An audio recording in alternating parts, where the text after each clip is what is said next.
Record. So welcome everyone to our quarterly meetup. We are excited to have with us TJ Cantwell, who will talk about some of the research that the NCCCO Foundation recently released in late spring.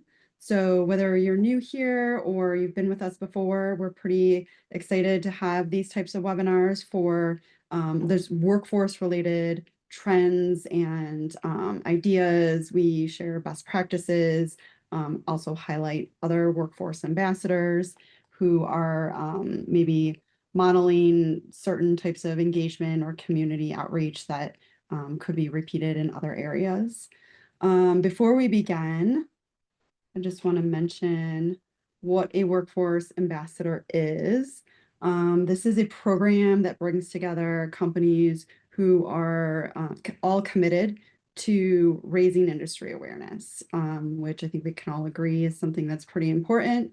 And the program has a goal of 150 companies by the year 2026. There's no cost to this program, and the benefit is not only archived webinars like this, but also several other resources that we're in the process of producing, career postcards and flyers, which kind of is modeled after what's on the website.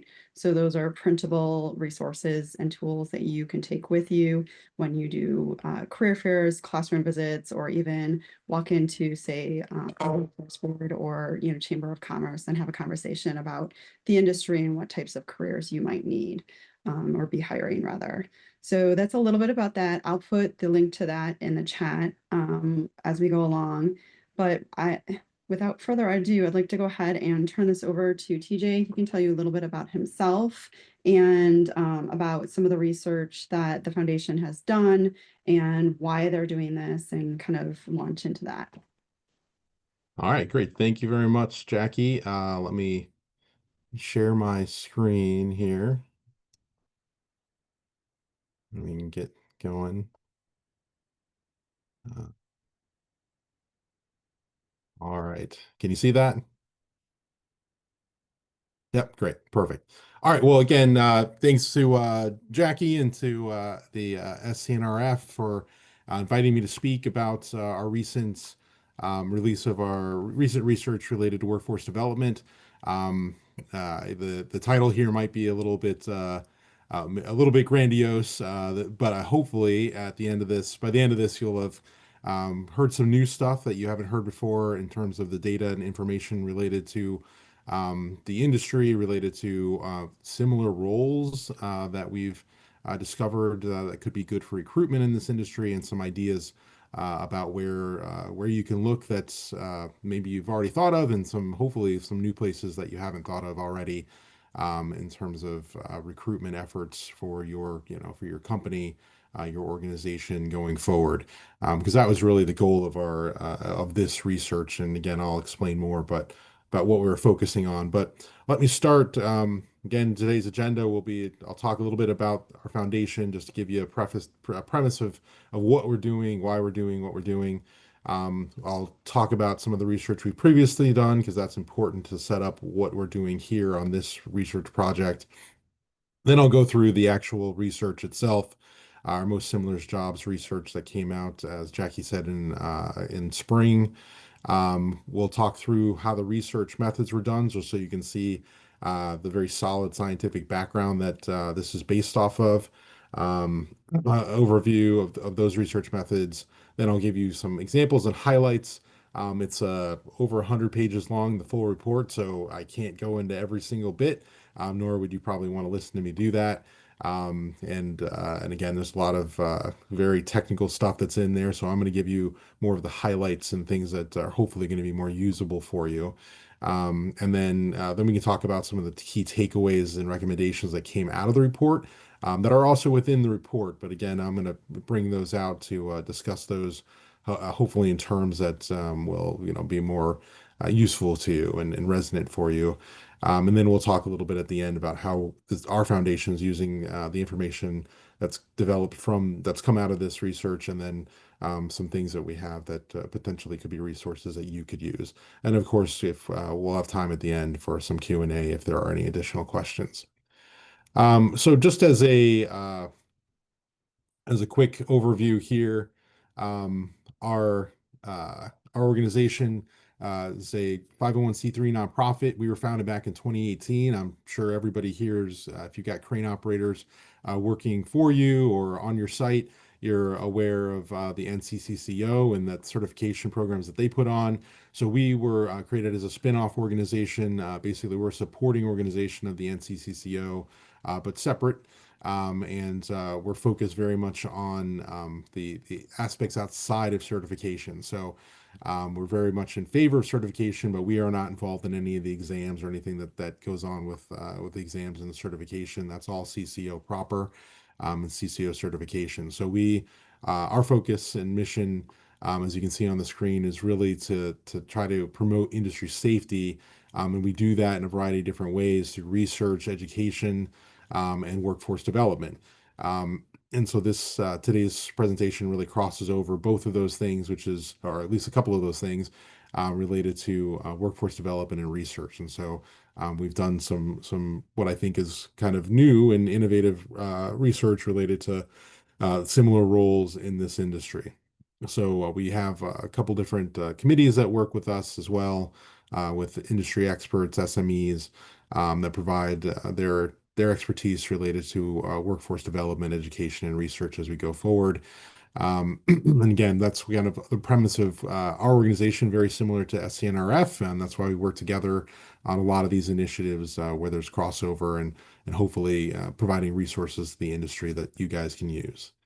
A little bit about our previous research, because this is where we based and we built upon this previous research to develop this new research we'll talk about today. We did initial youth perception research back in 2023, really just to understand, what do people that are young understand about this industry. What are they looking to do? Is a career in the crane industry even on their radar screen? Again, we've got a full report that's available out there that you can look into. Long and the short of it is that not many people knew about the industry. Not many people were made aware of possible careers in it, and therefore they weren't considering it as a possible career. And there was, a lot of interest in learning more about it, especially among females, among other populations minority populations. And so we think there's a lot of opportunities there. So that's, again, one of the research projects we did that answered kind of, again, where are we starting from? And I think the answer is at least from a youth perspective, there's not a lot of awareness of this industry. And therefore, there's not a lot of people going direct into the industry as well.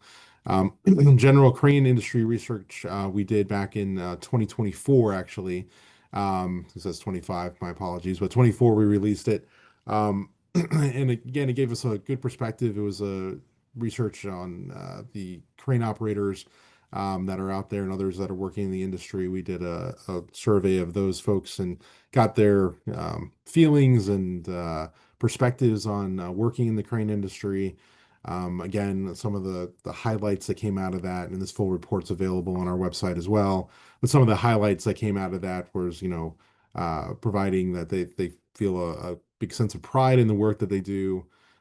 Most of them got into the industry because they knew somebody else that was in it, a family or friend, or were part of the construction industry already. That would show that there is a lack of diversity in the industry.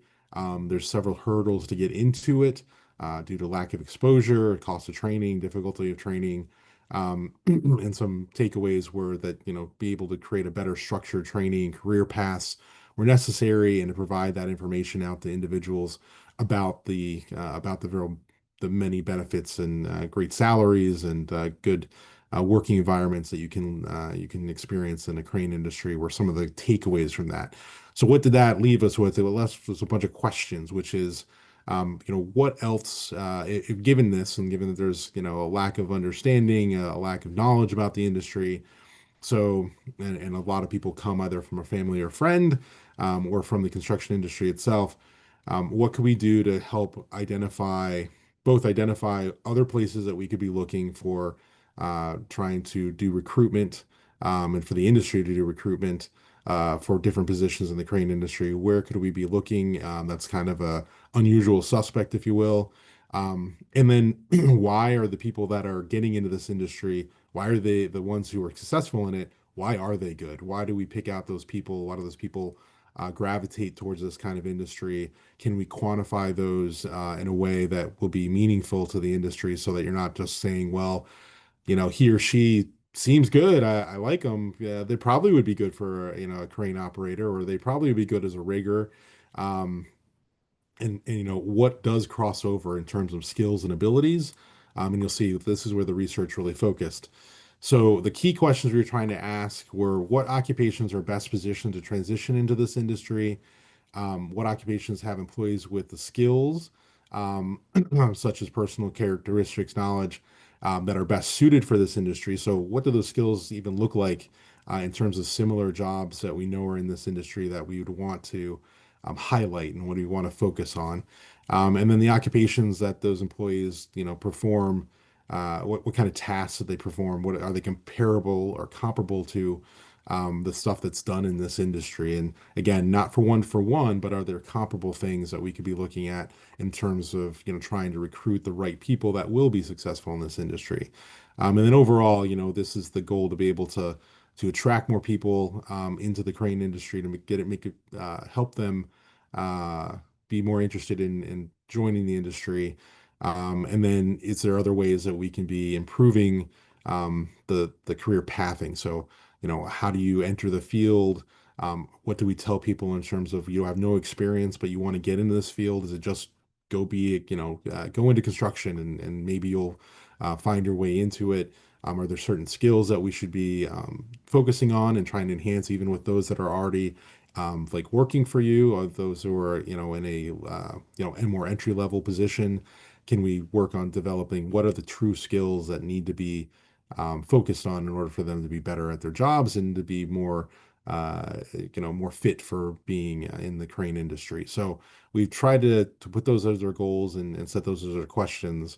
Um, what the report does is, and again, I'll just give an overview today, is that, there's an executive summary, so that if you only have 10 minutes, you can read through essentially the highlights and some of the stuff I'll touch on today. It then actually lists out by roles a lot of the detailed information that was generated from this research. And then ultimately it gives you some takeaways and recommendations. Again, I'll be covering bits and pieces of that in this presentation today, since it just would be impossible to do it all. So we worked with Humro in order to generate this report, as we did with our previous workforce research. They're a large nonprofit organization that does a lot of workforce research for several different industries. So they had not really tackled something with the crane industry before we approached them a couple of years ago. Since then, again, they've worked with us on the previous project and now on this one. What we did with them was really start with identifying what are exemplar roles, or what they called exemplar roles, which they used our career pathways that we have on our My Crane Career website, to identify what the primary um, examples of roles that are either just previous to getting into the crane industry, or that you actually participate and do in the crane industry. So things that you can, think of on a normal basis. So you think of, oh, these are the things that, where we usually get people in this kind of job. So we identified essentially 12 of those, which I'll talk about more detail in a second, and then looked at 9 different job elements, to be able to compare those equally to each other. And again, I'll talk more about what those look like. They use a lot of the different machine learning and other technology to take all that data and put it together, and then analyze it against each other.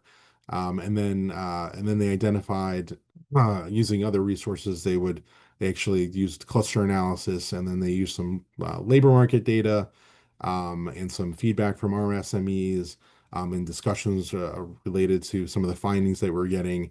all to be able to really help us determine not only, what the roles are that would be similar to this industry that we could go out and recruit, but why are they actually similar? So again, not just saying I think that they would be good, but based on some actual data and analysis, why those jobs are similar.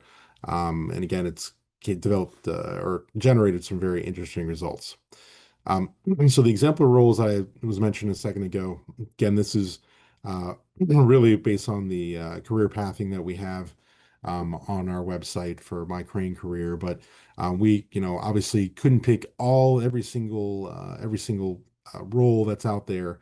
But the ones that were highlighted, as you can see here, we thought were the most um, the best examples of things that where we know that people either are doing this kind of job just prior to getting into the crane industry, or definitely doing this job like as as a member of the industry and participating in that. So they looked at those different positions, and then as I was saying before, they basically pulled against what the government database called ONET, which has thousands of occupations listed in it, along with a lot of different skills and abilities listed for each occupation. And so they look for those analogous jobs in ONET. So there's not a one-to-one, if you will, but look for several of the different kind of job titles that were available in ONET, again, with lots of different data attached to them in terms of what kind of usual daily tasks they have and skills that they have to, the skills that they have to have and the elements of that job. And so again, general construction worker was one of our exemplar roles. Construction laborer was the one that was the title of that one in the ONET job. Same thing with a mechanic assistant, for instance, industrial machinery mechanics was the one that was closest and most analogous. So some are one-on-ones like rigger and rigger. As you can see, they had that, and not every case was the same. But what they did was best to try to align them as they could with the ONET job, so that we could be looking at other kind of all the skills that were available in there and how it was listed within the ONET database. So we would have access to be able to look at the different kind of job elements that are listed for each one of those jobs, and then do some pretty in-depth comparisons. Um, so just to give you a sense here, the things that we looked at for job elements were abilities, knowledge, skills, vocational interest, work context, work styles, work values, detailed work activities, and tasks. So again, all of those elements were used for each one of the exemplar roles and their analogous ONET roles in order to do the one-on-one true evidence-based data analysis. And so they looked at those. So an example here you can see of what does it mean if you have abilities. So there's a general definition, but then it would be example would be control precision. Example for skills is operation and control. So controlling operations and equipment or systems. So those kind of things are again the what we were looking at is for every job every role that was being analyzed was able to see if there is specific things that we could then be looking at and compare them equally across to each other. And that's what the ultimate research was based on.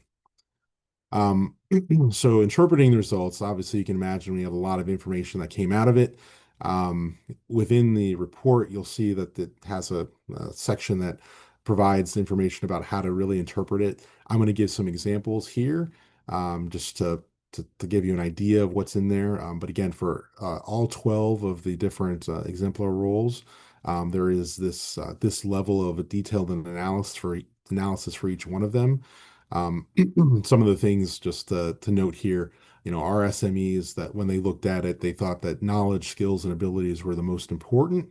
But there's a whole separate analysis that is provided within the research that shows you based on just those skills what are the highest similar roles that come to the top.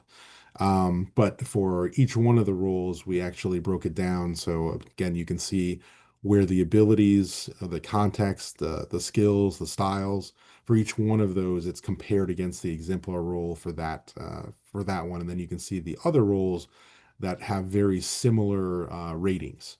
So let me go to the first one here. So for crane and tower operators, again, this is just the skills portion. There's a breakdown for each one of these elements that's within the report. But just for the skills, you can see for crane and tower operators, there's a very high level importance for operation and control. So 3.88. Some of the other ones that are highlighted here and the darker highlights are the ones that also rank very high in those same categories. So again, for conveyor operators and tenders, that actually is ranked 4, so just a little bit higher for operation and control. Similarly, for things like for aircraft cargo handling supervisors, they've got very high rankings for critical thinking, active listening, and monitoring, all things that are ranked as very high in importance based on the Likert scale here for crane and tower operators. So one insight, again, just based on this one skills category, is that, for aircraft cargo handling supervisors, they require many of the same skills that crane and tower operators need and use. So, so again, while that job is not necessarily directly correlated, you don't think like, well, aircraft cargo handler, supervisor, they could just go in and operate a crane. Well, obviously, they need a lot of training and a lot of extra work and experience to be able to do that. But they still have the same skills here that if they have been doing that as a career or they're doing it as a job as an aircraft cargo handling supervisor, there's potential here that they have also have very high critical thinking, active listening, and monitoring skills that would be very applicable to this to being successful as a crane and tower crane operator. So again, that's kind of the idea of this breakdown. Um, I'll give you again a different one for styles. For a mobile heavy equipment mechanic, again, a role that's often used in or often seen in the crane industry. Some of the things that come up for styles, this is work styles, is attention to detail, dependability, integrity, independence, analytical thinking, things that again would be very important to have as a heavy equipment mechanic, but also show up pretty high in things like aircraft mechanics and service mechanics. Seems pretty obvious, but again, may not be a place that people tend to look to say, where are we recruiting from? Are we just recruiting from the same places? Are we looking at different places? And again, aircraft mechanics and service technicians, tend to have a very high level in those kind of styles as well.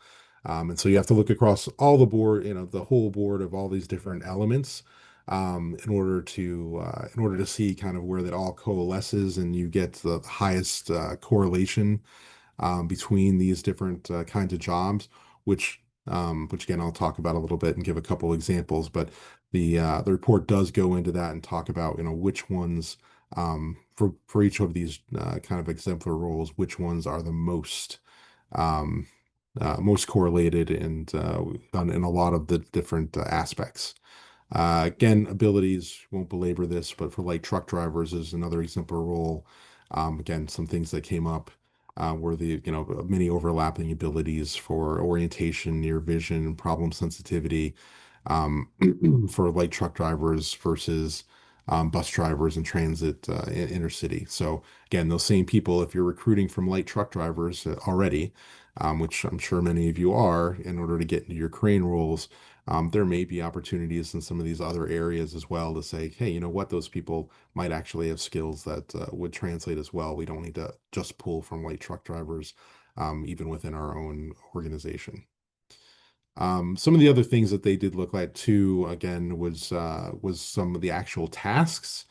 So there are, again, obviously not one-to-one in terms of the tasks that are done by a construction laborer, but or a pump operator.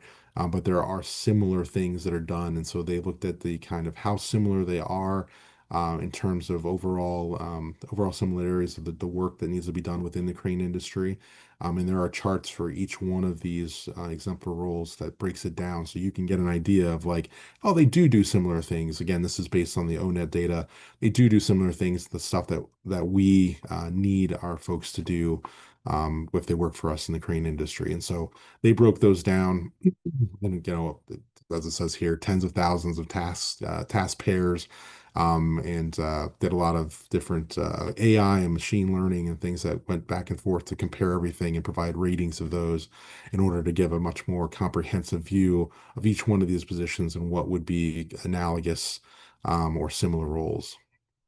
And then they did DWAs, which are daily work activities. Again, just more high level detailed of what kind of activities are done in each job. And they broke those down as well to give a better perspective of, again, where there would be alignment with current jobs in this industry. Um, there is additional information also in the research that I won't go into detail too much here, but they broke these things down in terms of each one of the actual job elements is broken down into pretty specific detail for each one of the exemplar roles, and it does show and different charts show different things. But for example, here it really reiterates there's a lot of similarities amongst all those roles. You can see there in the top row green in terms of dependability and the importance of dependability amongst all those roles that are that we've provided as exemplar roles. There's also, um, provides a lot of specifics related to where else you could be looking. So this is kind of a start, even for folks to say where else could I be looking, but look a little differently in terms of what kind of things should I consider when I'm looking and recruiting folks. Should I just be looking for their hand-eye coordination, or should I be looking at things of such as their realistic expectations? Are they somebody who is looking for a job that is requires outdoor and labor and communications with other people, and that they understand relationships are important, and those kind of things are important key elements that this research is pointing out are really important to this industry and should be considered when we're looking at what is kind of the ideal profile of somebody that would be working in the industry.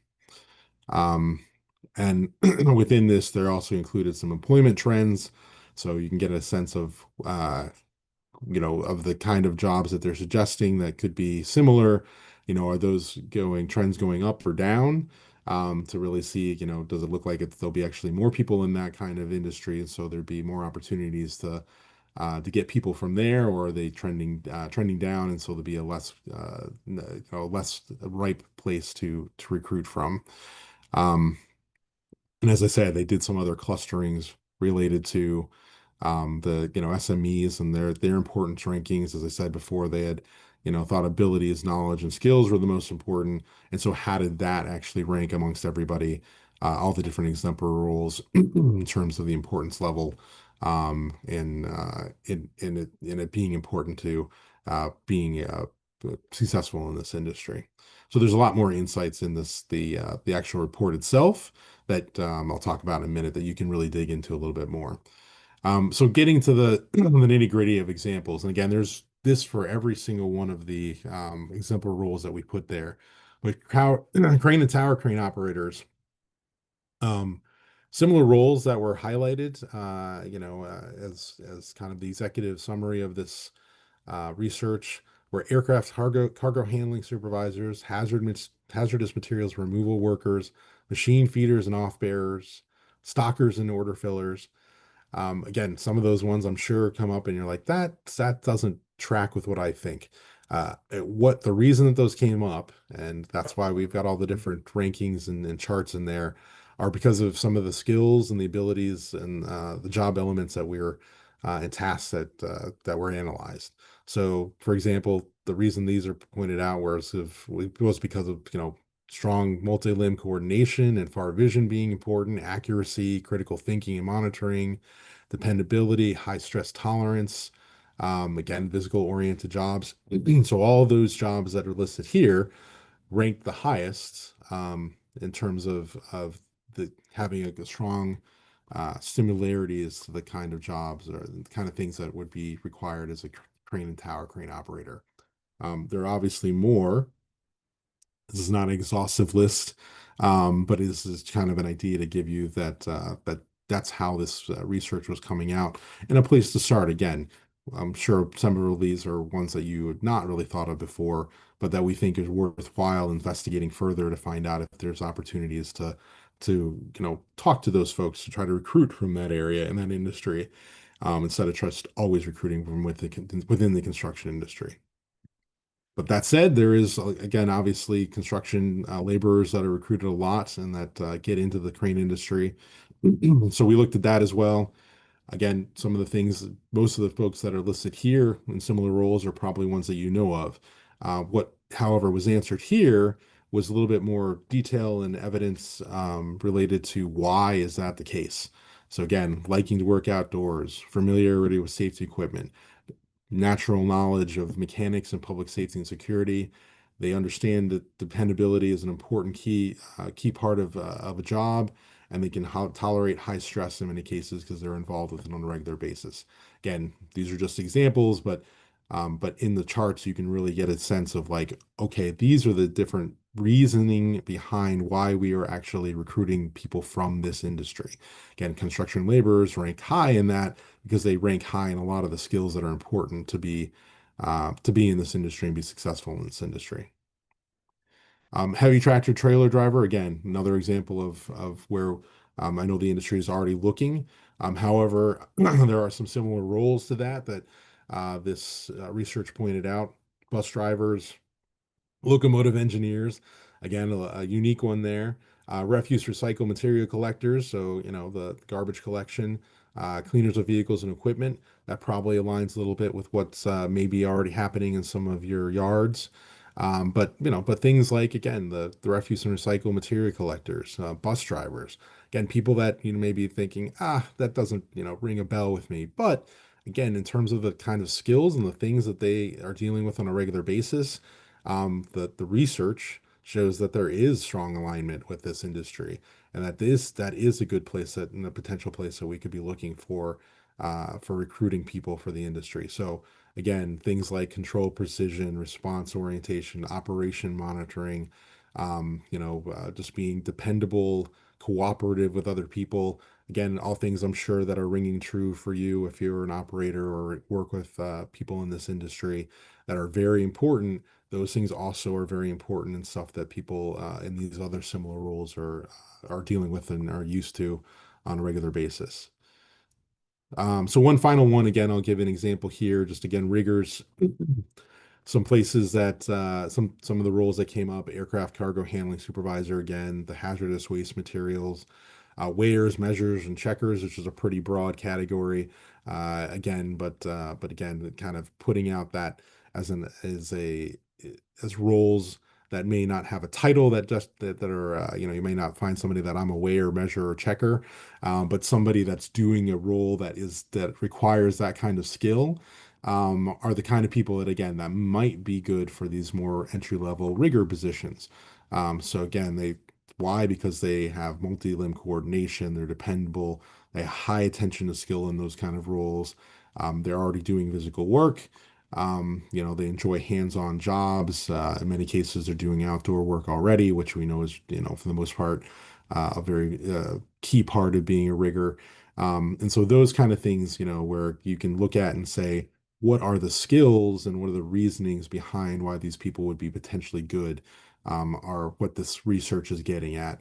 And again, hopefully highlighting some starting places in terms of where we could be looking for similar roles instead of just looking at the same old place or just going out there and advertising and hoping somebody, applies and you get somebody that has, very little related experience, and very little related of any of these important skills.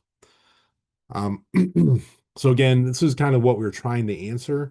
I think, just based on hopefully based on what I've, shared with you so far, you've been able to see that there's a lot of information that's available within this research report, that provides, a good basis for, where else could we be looking? Why are we looking in those places? And also, what other things could be doing to recruit for. So I do, before I continue talking about this, I just want to emphasize, we were basing this on the knowns already. So those are the exemplar roles, the places that we kind of already look to try to find out those unknowns. Where are we not looking already? And why are we, why are we hiring folks in this industry that, that are successful, but why are they successful? And what can we do in order to um, try to help identify what those things are so that we could be more successful in our future recruitment and hiring practices. So it's not meant to be an exhaustive list, as I said, it's meant to be kind of a starting point so that you can be looking at the research, looking at these different skills and abilities, um, and look at your recruitment in a different way, and look at the recruitment of the, for the industry in a different way, and what you can be doing to help improve that. So a couple of the big things in the results overview that I'll touch on, then I'll wrap up in a few minutes here. Um, there is roles frequently that are identified, as I said, somewhat expected. There's several ones that were in there. There were several ones that came up that were, not expected, that are not well represented. But you can think of, if you think hard, you can think of, okay, that makes some sense. Bus drivers again, to other technicians for different industries, aircraft mechanics, things like that, that we want to point out and make sure that we're considering those and not just the same old. And then a couple areas where again things came up like medical equipment repairers, locomotive engineers, wind turbine service technicians. Again, places that maybe unthought of or unusual suspects for this industry that were coming up as uh, potential opportunities for recruitment and for opportunities for similar skills at least. So a couple of the recommendations and takeaways that are again within the report. So I invite you, encourage you to look into the report some more.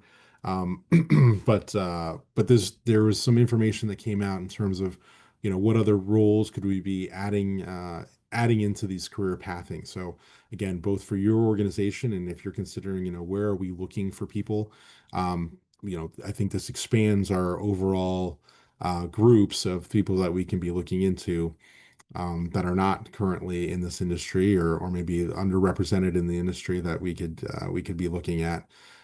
There are opportunities again to kind of target people, target based on skills, and the person and their skills abilities and do they represent these skills again, things like dependability, things like awareness and communications, stuff that's not usually thought of again, or maybe just more inherently thought of and not actually expressly, written as like this is something we need to look at for somebody who will be good in these roles. And then obviously like some opportunities for alternative career paths. If you keep looking in the same place, or if people are trying to figure out for individuals trying to figure out how to get in this industry, maybe there's some other roles that they could be trying to do and not just straight into construction, and that's the only way to get in this industry. Some of the unexpected roles I already talked about. Um, there's certain knowledge that is really generalizable. Things that popped up for basically every role across all things in the industry that seem to be always important. And so, speaks to the fact that this industry, I think all industries, but this industry now based on this research could really be looking to say, instead of looking for specific job roles that we're trying to recruit from specific areas, again, somebody working in a tire company or for, on a farm, again, why are we going after those folks? Let's look at the kind of job elements and the skills and abilities and other important tasks that they're doing. Look at those first to see, is there other roles in your community, other places where people are, there's lots of jobs, again, manufacturing jobs and things that are out there that we haven't looked at before. But if we compare the actual elements and skills required and the importance level of those for each one of these jobs, should we be going in that area again? So we've identified and started kind of that conversation, but in your local area there may be a different again, a different group of jobs and roles that are available to recruit from. And are you really considering all of those based on the actual job elements that are available, job elements that are out there that we know are important to this industry, and starting from that premise first and then going to figure out who you should be targeting recruiting, again, at the very least. to do that kind of work, and not just putting it out there and hoping you're getting the right folks, but actually looking to see if you can target the right kind of other jobs that would make a good fit. Um, so another thing that came out too was that as you're starting to look at this, it's a little bit of what I was saying before, but if you really think about it, some of the things that popped out of this research are being able to look at what would be an example profile of somebody that is successful in this industry, somebody that we see, often in these roles, and things that again are just outside of just the basic skills and abilities you would normally think of, but things like valuing supportive work environments, having frequent interactions with people, those soft skills, if you will.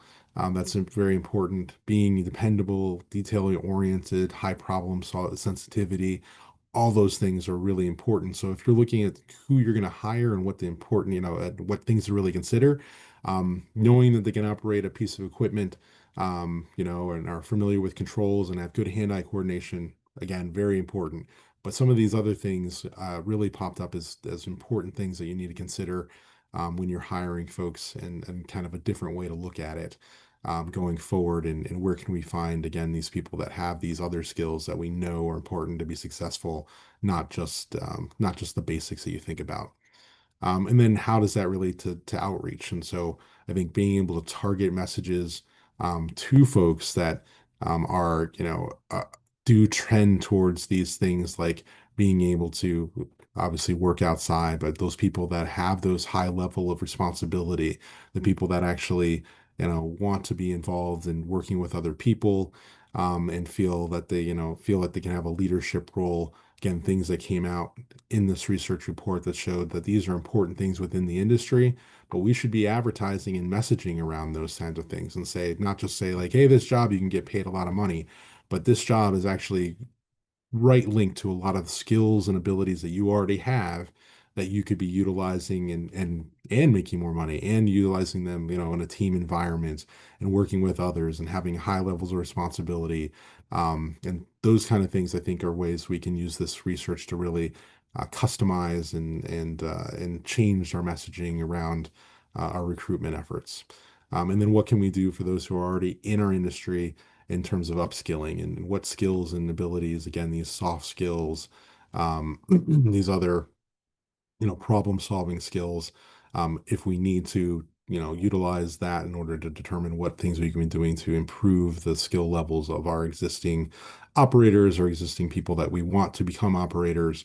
This is, again, gives a good basis for what we can do there. And finally, is really just to promote the growth in this industry. There's new entry points that were identified from this research report. I think that, again, we can target skills and knowledge in order to further progress the people that we already know of, that we want to continue to advance. But again, there are other things within this report that I think are uh, really interesting, and potentially important, and ways you can utilize this report that we haven't even thought of, that might be interesting in terms of like what you're doing for your recruitment, and trying to base your recruitment on something that, again, has more of a evidence-based and data to it that says this is why we want to get these people in this industry, that will be higher quality, and again, will raise hopefully overall numbers and overall safety amongst those that are in this industry. A couple of things we're doing, again, just to mention, so we have mycranecareer.org. We've built that out to provide information to the industry, the individuals who are looking to learn more about how to get in the industry. We're going to take all the information that we got from the research report, and we're slowly putting in and kind of modifying some of our messaging. We're creating some new resources, information that's going to be available that the industry can use for free to get that stuff out there. So again, we've got a toolkit that's available online with PDFs and videos and social media graphics and things that we're starting to actually add more of the learnings that we got from this research report into that. So some of that messaging, again, some of the ways that places where we could look for other places to recruit individuals, and trying to target messages to those, all with the intent for the industry to be able to use those for free to go out and start to do their own recruiting, and hopefully that the research that will help be helpful, and you don't have to build it on your own. Um, and we'll build some of the tools that you can use based on that research. The research itself is available for free right now, so you can download the whole report and take a look at it and hopefully utilize it for yourself. So I went probably a little bit longer than we expected, but I'm happy to take any questions if you got them. I think we got a few minutes.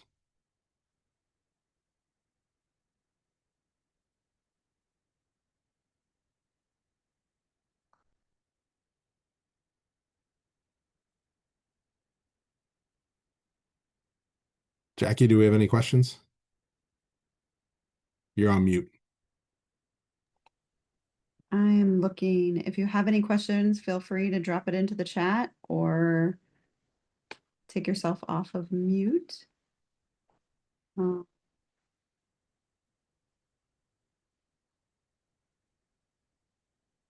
I can start, TJ. I had one question that came to mind while you were talking about the skills was the ability to, so for instance, LinkedIn will suggest jobs. And I'm curious if this is something that maybe people should consider as they start to build job descriptions and postings. If some of these sites are, if if that is a skill match, so if we're looking at specific, skills that should be in a job description, if that system is automatically matching people who are looking for a job. That's a great example. I think so yeah, so LinkedIn or any of the other like job tools that are out there, right? Job boards and things like that, they all have that kind of stuff where there's the skills that you can put in there, both within the job description, but I think a lot of them have it so you can separately add like these are kind of job skills, and then they Right. do their algorithm for somebody that's looking for something. So that would very much, I think, would be a suggestion out of that. It's a great idea. One of the ways you could utilize this research, obviously, it doesn't spell that out, but that's kind of I was talking about. Like that's where the things that are listed in here that are very highly correlated to jobs within this industry, Right. we should be using that as an industry to to put that into the job description, right? I mean, that's where we found again that certain words, certain kinds of skills and abilities, and just work environments and those kind of things are what people will be. You'll attract the right people. Let's say it that way. So if you if you put those words in, you're more likely to get the kind of people that will be highly similar to the roles that are in this industry, not just like like, oh, those people will get anybody. Because I know a lot of folks put out stuff and they get like thousands of resumes, and 10 are even close to being relevant. And so Right. hopefully this would help make it more relevant, the applications more relevant. Right. Or even, previous job experience, while it doesn't seem relevant, maybe knowing that those skills are transferable or Right. Yeah. And that's the other, like kind of the reverse coin, right? Is to say that that's if maybe somebody that has a job title or a job that makes no sense, and you're like, I don't either know what that is, or it seems like that's not where we ever find anybody that's good. But if they have the skills that would pop up that are similar, or again, that the research points out, then again the evidence shows that they might be good. They might actually be a good candidate, and to consider them. I think that's where we're going, is we really need to really think about why we're doing it, not just a gut feeling of this is why somebody's good. But if the industry is really struggling to find folks, we need to really look for other places to find them, or other ways to find them, right? right. So I have one question in the chat. It says, how can we as companies support larger initiatives that the NCCCO also drives, such as bringing women into the crane industry? Yeah, I would say both, SC&RF and, the NCCCO Foundation are working to try to get more people more people aware of the industry, right? And so I think I know there's the Workforce Ambassador stuff that you guys have, the SC&RF. I think that there's efforts, that we've been working on together in terms of the trying to do outreach to Skills USA or the Future Farmers America, or just trying to get the industry. So, people in the companies and things to reach out to um, their local schools, right? Or I think that's the best way to support on a local level. So, like I said, a lot of the stuff in this research is um, big picture. But I think it's more applicable if you take that information and you apply it to your local level. Like, where are these folks?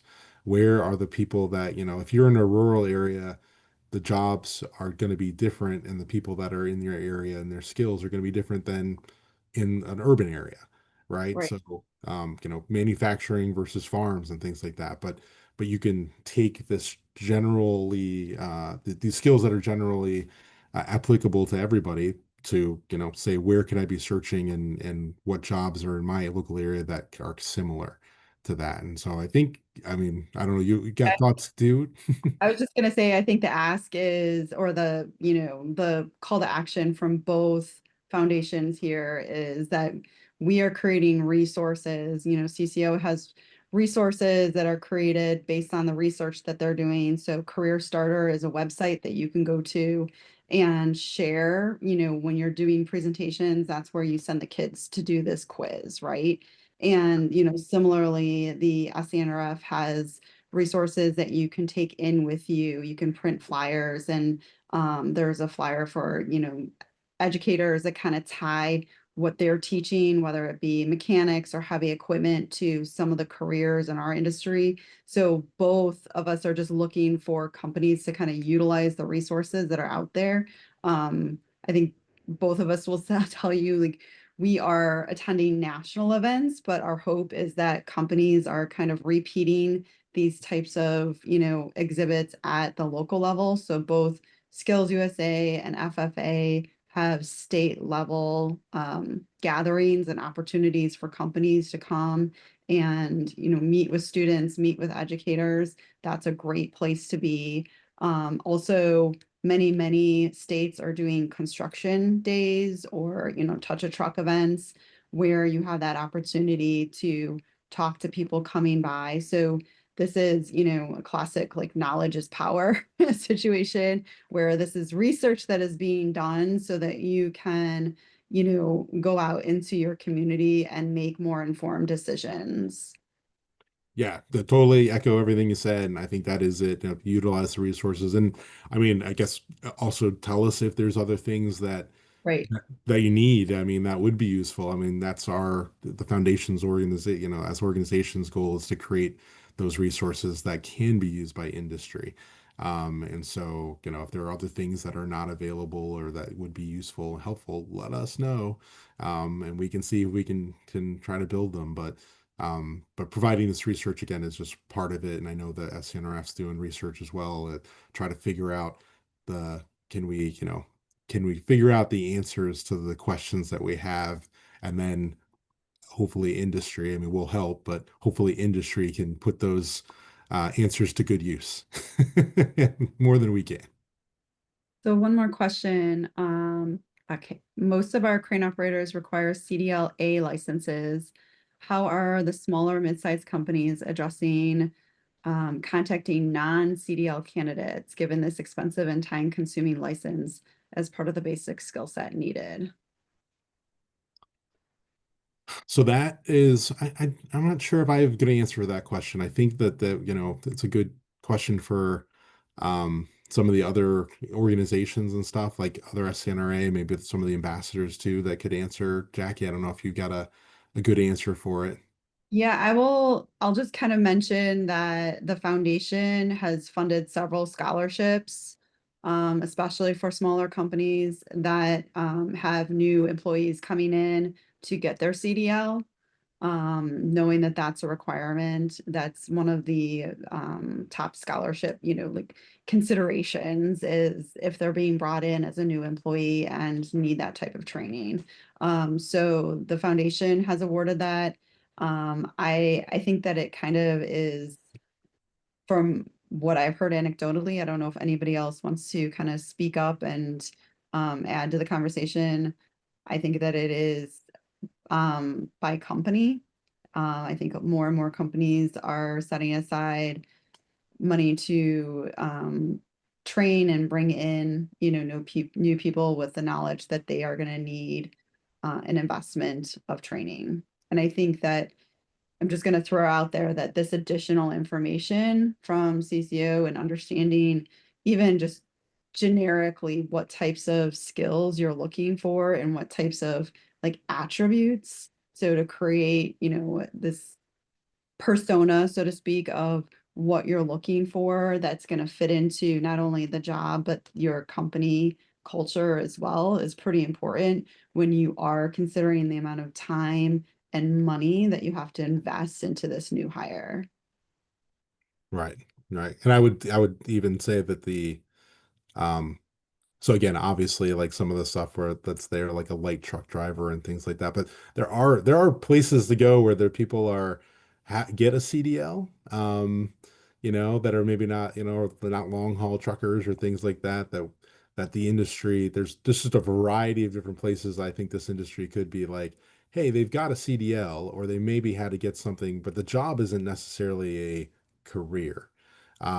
Right? They're like they're doing this as a job and they've now gone ahead and gotten the certification, but they don't necessarily have a career, whereas this industry has an advancement for, a much longer term career that they could be looking into. And so it's, an opportunity, I guess, to kind of look at some of the other places again that you may say like, well, they've already got a job and so they're fine. But like, I don't necessarily think that's the case. I think there may be some places that, again, outside of construction, that we could be saying, they've got, they're a truck driver, they're a light truck driver, they're doing some delivery work and things like that. But there are a lot of applicable skills that could be, transferable to here.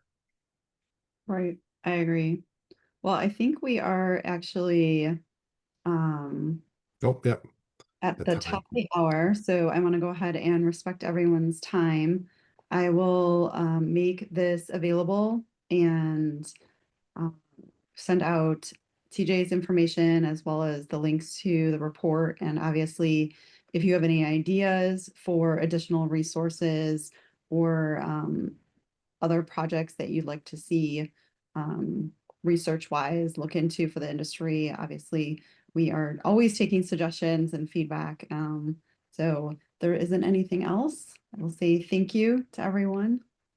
And my screen is not coming up, but I wanted to let you know that the next webinar meetup is October 15th at 2 p.m. And that will be a branding webinar about building a brand that is going to attract the next generation of workforce. So go ahead, that's already up and available if you would like to register for that. And again, thank you and have a great week. All right. Thanks very much, everybody. Take care. Bye.